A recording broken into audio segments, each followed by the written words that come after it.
কি এই ধানতেরাসের নতুন গাড়ি কিনছেন, মানে 4 চাকা কিনছেন না? তাহলে নিশ্চয়ই আপনি কোনো টুইটার সেটাও কিনছেন না।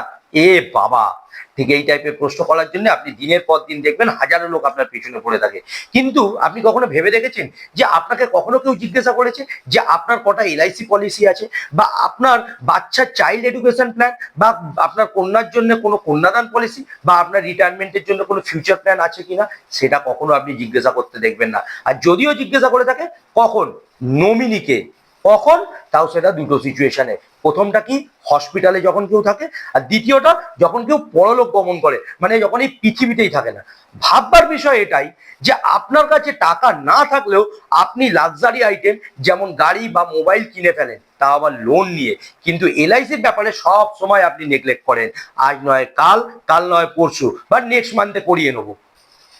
কারণটা কি জানেন? কারণ এলআইসি হচ্ছে আপনার কারেন্ট নিডস নয়, ফিউচার নিডস। আর যেগুলো আপনি কেনেন সেগুলো আপনার কারেন্ট নিডস। এই কারেন্ট নিডস গুলো কেনার জন্য আপনি সবসময় কোনো শোরুম বা কোনো শপিং মলে কিনতে চলে যান। কিন্তু ফিউচার নিডস এর এলআইসির জন্য আপনার বাড়িতে একটি এলআইসি এজেন্ট দিনের পর দিন আসে বা ফলো আপ করে আপনাকে একটি পলিসি করায়। কারণ এলআইসি হচ্ছে একটি পুশ সেলিং ক্যাটাগরি।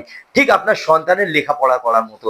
আপনার সন্তানের লেখাপড়ার জন্য, ভবিষ্যৎ গড়ার জন্য আপনি যেমন দিনের পর দিন পেছনে পড়ে থাকেন, এলআইসির এজেন্টও আপনার পেছনে দিনের পর দিন আপনার ভবিষ্যৎ গড়ার জন্য পড়ে থাকে। কারণটা হচ্ছে এলআইসি আপনার কারেন্ট নিডস নয়, এলআইসি আপনার ফিউচার নিডস, ভবিষ্যতের দরকার।